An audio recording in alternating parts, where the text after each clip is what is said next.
On this episode of the Real Estate Box, we talk about responsibilities as a realtor, size of down payment, income versus personal residence, and a lot more. Stay tuned.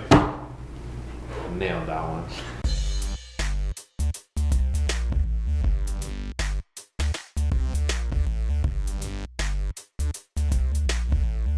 Welcome to the Real Estate Box. It's a box of questions. I'll do my best to see what I can do to answer that. It sucked.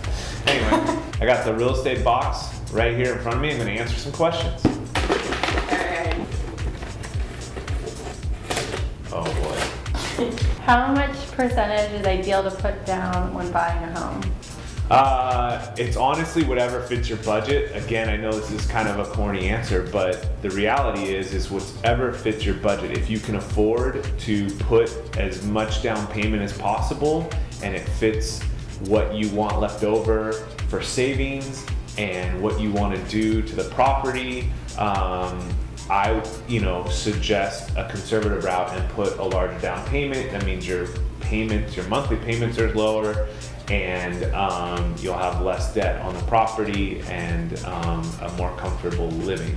However, you could choose to put less money down, which will leave money left over to do things like upgrades and furnishings and all of that. So it is personal choice, as with a lot of these things, but I think the more money down, the better, because it keeps your monthly payment down and overhead low.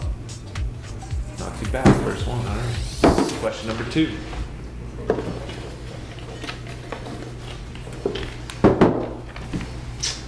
What are your legal responsibilities as my realtor?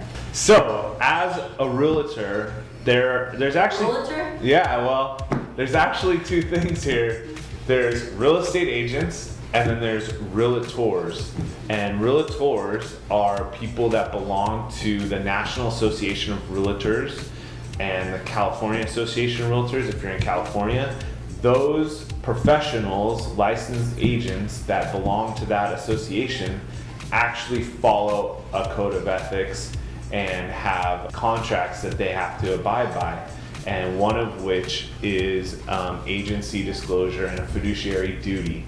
And so we have a responsibility to represent our clients ethically and honestly on the most basic level. That is our number one principle.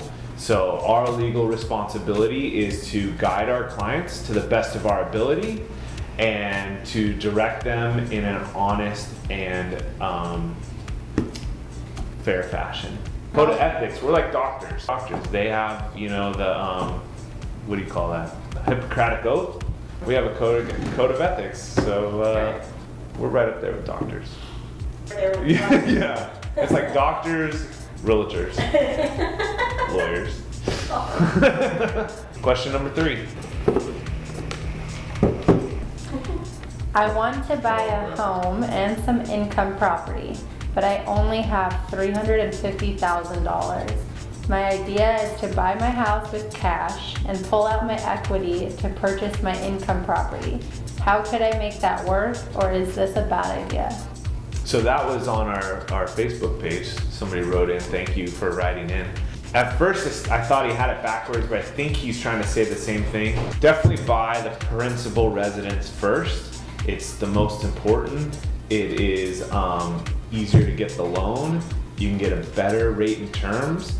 And so if you just have a specific amount of money, and in your case, $350,000, I would actually buy the principal residence with a small down payment and as much loan as you can, where you want to be, and then take the balance of the cash and go and buy an investment property with what you have left, whether that's in an area nearby or out of state or whatever. Do your homework, hire a professional, but buy the principal residence. And you don't need to buy the principal residence cash.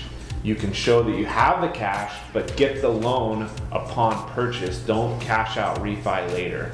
And I think that was really the real intention of the question, but I would get the purchase loan first on the principal residence, and then whatever's left over, go buy the investment property, because you're gonna need the most cash to buy the investment property because it's non-owner occupied and you won't be able to borrow as much money. That was easy, slam dunk. Come on, let's do one more. Cement truck. Bastards. Son of a gun. I need the question again. As a buyer, what are some ways to make my offer stand out from the rest? This is a good question. I like this question. There are little hidden gems you can do. They're becoming more popular because people are finding out that they work. But any seasoned agent should be coaching you on how to write an offer. Number one, which we just or will discuss, is the pre-approval letter is huge. Having your lender that's on that pre-approval letter call the other agent in person and have a conversation goes a really long way. Having all your documentation, showing where the down payment's coming from, showing the what they call proof of funds, the bank statements, and all that kind of stuff that shows where the money is. A nice, clean, complete offer with all the signatures and all the appropriate spaces filled out. And then a cover letter is very important, usually coming from the buyer, a picture of the buyer and the family, all of that stuff is packaged together, a complete package, and then your agent presenting that. It can be over phone, it can be in person, but not just sending off an email, actually having a conversation with the other agent. Can your agent get in front of the other agent and their seller and present these things in person? Is an old school way of doing things, but actually can be very productive. And again, all of that together sets you apart from other buyers. You'd be surprised how some of these packages come across in a competitive situation, especially very incomplete. And it's an indication of how serious and how ready you are as a buyer. Done? Done. Cool. I really like that. That was fun. I enjoyed that. Really had a good time. I appreciate all the questions. I think we'll do another one. Episode 2 maybe? Let's see how many we can do. That's it for episode 1 of the Real Estate Box. It'll be on our Facebook page and our Instagram feed and YouTube. Thanks for watching. See you next time.